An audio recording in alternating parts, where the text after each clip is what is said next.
Hello friends, good morning to you all. आज की जो वीडियो है काफ़ी समय बाद मैं पोस्ट कर रहा हूँ अपनी वीडियो।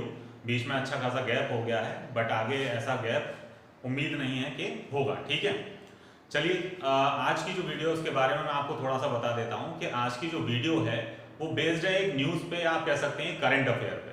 कुछ शायद एक दो दिन पहले आप लोगों ने न्यूज़पेपर में देखा होगा कि एक न्यूज़ आई थी, now our deposits are insured by ₹5 lakh. अब जो हमारी जमाएं हैं, डिपॉजिट्स मीन्स जो जमाएं हैं, अब जो हमारी जमाएं हैं बैंक में उन पे जो इंश्योरेंस है वो कितने का है? 5 लाख। काफ़ी सारे लोगों को ये चीज़ समझ में भी आ गई होगी, काफ़ी सारे लोगों को ये चीज़ नहीं भी समझ में आई होगी। जिनको समझ में आ गई है बहुत अच्छी बात है, और जिनको नहीं समझ में आई है उनको मैं आज की जो वीडियो है उसमें यही समझाऊंगा कि आपको उस चीज़ से क्या बेनिफिट मिला है। और कुछ लोगों को बस इतना समझ में आ गया होगा कि हाँ भाई हमें कोई बेनिफिट मिला है, बट वो किसके जरिए मिला है, ठीक है, किसके थ्रू मिला है आप कह सकते हैं, वो मैं सारी आज इस वीडियो में आपको चीज़ें समझाऊंगा। तो आज का जो हमारा वीडियो है वो बेस्ड है ऑन करंट अफेयर, आप कह सकते हैं न्यूज़ पर बेस्ड है, और उसी के जरिए मैं आपको पूरी जानकारी दूंगा। तो न्यूज़ क्या थी कि आवर डिपॉजिट्स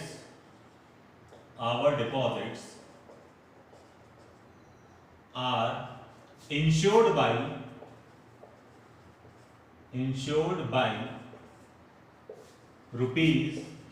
₹5 लाख। हमारे जो डिपॉजिट हैं वो अब कितने रुपए से इंश्योर हो जाएंगे? 5 लाख से। ये जो आपकी वीडियो है ये आप कह सकते हैं एक जनरल अवेयरनेस की वीडियो है।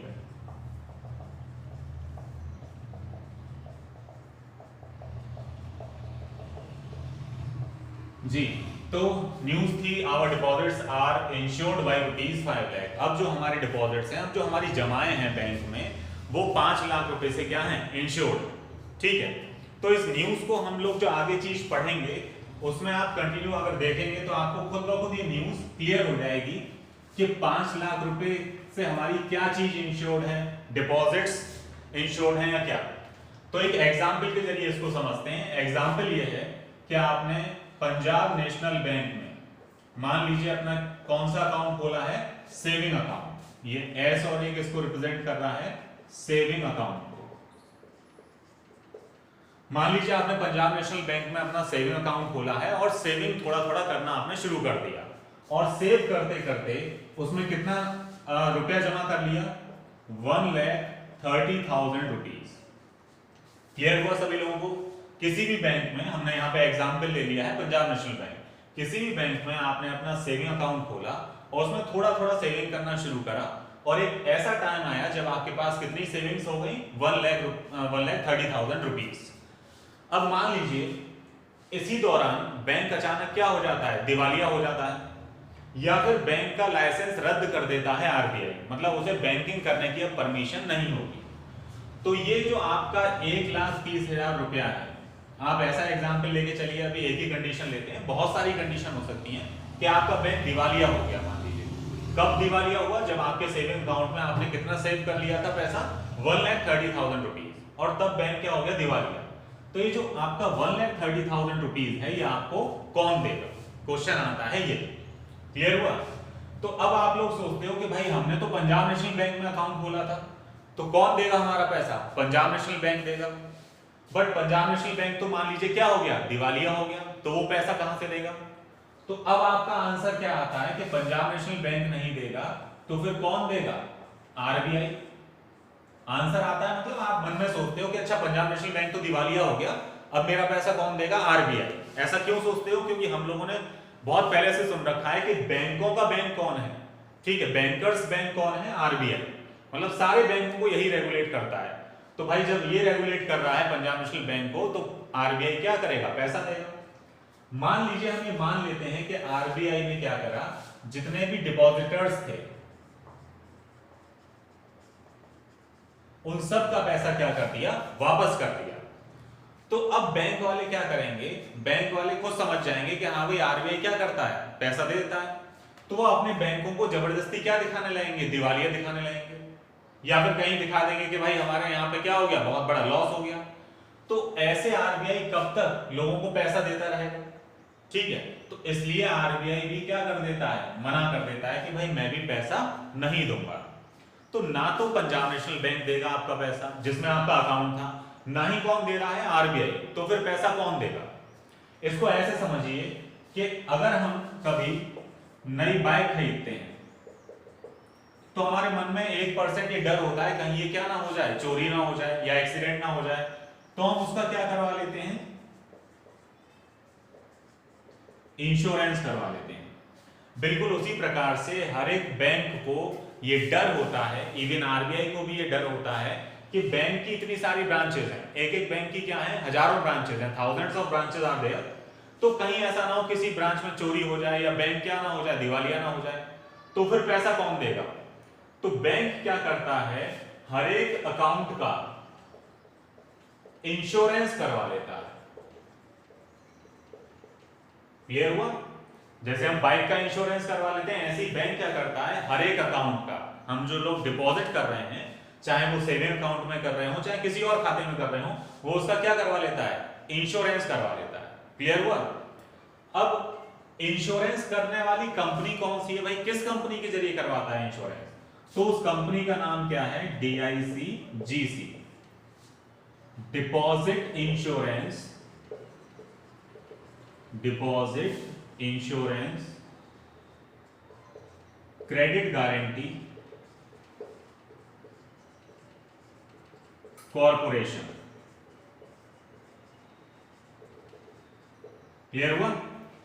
DICGC, डिपॉजिट, डिपॉजिट मतलब हमारी जमा है, उनका क्या कर देती है ये कंपनी, इंश्योरेंस कर देती है, deposit insurance credit guarantee corporation. यही वो कंपनी है जो हर एक अकाउंट का इंश्योरेंस करती है कि अगर कभी बैंक दिवालिया हो गया तो भाई कौन पैसा दे देगा, DICGC दे देगा। क्लियर? अभी हमें सिर्फ इतना पता चला है कि पैसा कौन देगा, अब बात करते हैं भाई पैसा कितना देगा। तो फिर से वही एग्जांपल लेते हैं कि हमने बाइक का इंश्योरेंस करवाया, बाइक थी ₹1 लाख की, 1 लाख की, तो क्या इंश्योरेंस कंपनी आपको पूरा 1 लाख रुपए देने का वादा करती है? जनरली आप देखेंगे, जनरली क्या हर एक केस में देखेंगे कि पूरा पैसा देने का वादा कोई भी इंश्योरेंस कंपनी नहीं करती। मान लीजिए उसने कितना करा है, 85,000। क्लियर हुआ? उसने कहा कि भाई आपकी बाइक जैसे ही शोरूम से निकली, ठीक है, उसका क्या हो गया, दाम थोड़े से घट गए, तो हम पूरा पैसा नहीं दे पाएंगे, कितना दे देंगे, 85,000 दे देंगे। क्लियर हुआ? तो ये 85,000 क्या बोला जाता है, ये बोला जाता है इंश्योरेंस कवर। क्लियर हुआ? ये क्या बोला जाता है, इंश्योरेंस कवर बोला जाएगा। अब 85,000 क्या हुआ, इंश्योरेंस कवर हो गया। अब मान लीजिए उस साल आपकी बाइक ना तो चोरी हुई ना एक्सीडेंट हुआ, कुछ नहीं हुआ, तो आप क्या करोगे, अगले साल फिर से इंश्योरेंस को रिन्यू करवाओगे। अब जब इंश्योरेंस रिन्यू करवाते हो तो भी क्या अगले साल इतना ही पैसा देने का वादा करती है इंश्योरेंस कंपनी? तो ऐसा भी नहीं है, अगले साल जो वादा होगा वो क्या हो जाएगा, और कम पैसों का हो जाएगा। ये कम पैसा क्यों हो गया? क्योंकि भाई बाइक जो है वो 1 साल चल चुकी है, अब वो घिस गई है, पुरानी हो गई है, तो उसकी जो वैल्यू है वो भी क्या हो गई होगी, कम। तो जब भी आप इंश्योरेंस रिन्यू करवाएंगे तो जो इंश्योरेंस कवर है वो साल दर साल क्या होता जाएगा, कम होता जाएगा। क्लियर हुआ? अब ये साल दर साल कम क्यों हो रहा है? क्योंकि जो बाइक है वो एक कैसी चीज है, टेंजिबल। टेंजिबल मतलब जिसको हम देख सकते हैं, जिसको हम छू सकते हैं, जिसमें कोई वजन है, ठीक है, ऐसी चीजें क्या बोली जाएंगी, टेंजिबल। और इंटेंजिबल जो केवल क्या है, काल्पनिक है। अब टेंजिबल है, जो भी टेंजिबल होती हैं वो समय के संग संग क्या होती जाती हैं, पुरानी होती जाती हैं, घिसती जाती हैं, तो उनका इंश्योरेंस कवर भी क्या होता जाता है, कम होता जाता है।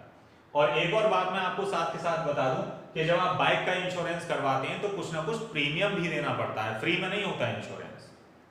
तो ये सारी जो जानकारी है वो आपको मैंने क्यों दी है, क्योंकि अभी तक हमको सिर्फ ये पता चला कि हम किसी भी बैंक में अकाउंट खोलेंगे और वो बैंक दिवालिया हो गया तो हमारा पैसा कौन देगा, ये हमको पता चल गया, कौन देगा, DICGC। अब ये DICGC क्या है, थोड़ा सा इसके बारे में बहुत जल्दी से जान लेते हैं। DICGC एक सब्सिडरी है आरबीआई की, सब्सिडरी मींस सहायक कंपनी। ये आरबीआई की क्या है, एक सब्सिडरी है। सब्सिडरी हम लोग हिंदी में बोलते हैं सहायक कंपनी। अब ये सहायक कंपनियां क्या होती हैं, मेन कंपनी के द्वारा खोली गई ये कंपनी होती है। मेन कंपनी आप यहाँ पर मान लीजिए आरबीआई, इसके द्वारा खोली गई ये कंपनी है, और ये जो कंपनी होती है जिसको हम सब्सिडरी बोल रहे हैं वो उतनी इंपॉर्टेंट नहीं होती जैसे कि पेरेंट कंपनी होगी।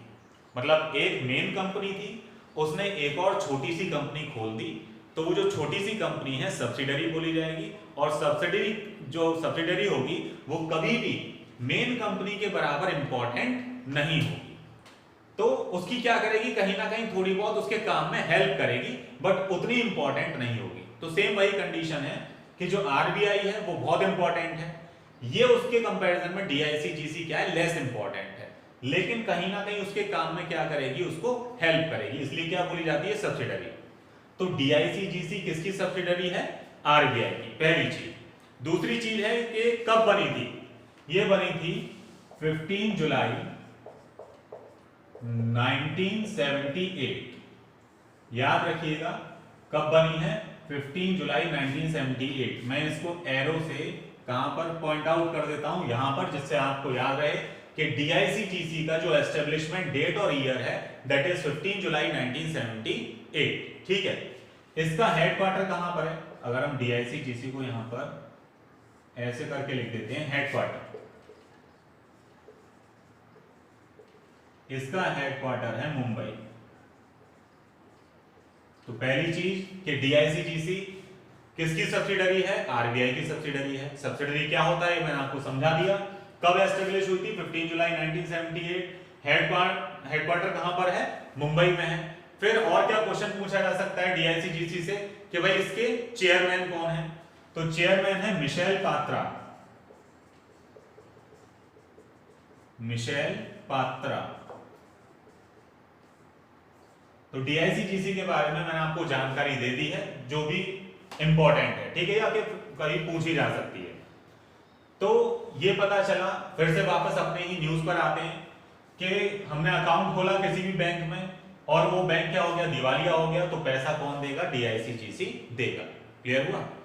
अब बात करते हैं कितना देगा। जैसे हमने बाइक का एग्जाम्पल लिया था, 1 लाख रुपए की हमने बाइक खरीदी, लेकिन जब इंश्योरेंस करवाया तो इंश्योरेंस कंपनी ने कहा कि भाई मैं तो 85,000 ही दे पाऊंगा, और वो भी साल दर साल क्या होता जा रहा है, कम होता जा रहा है।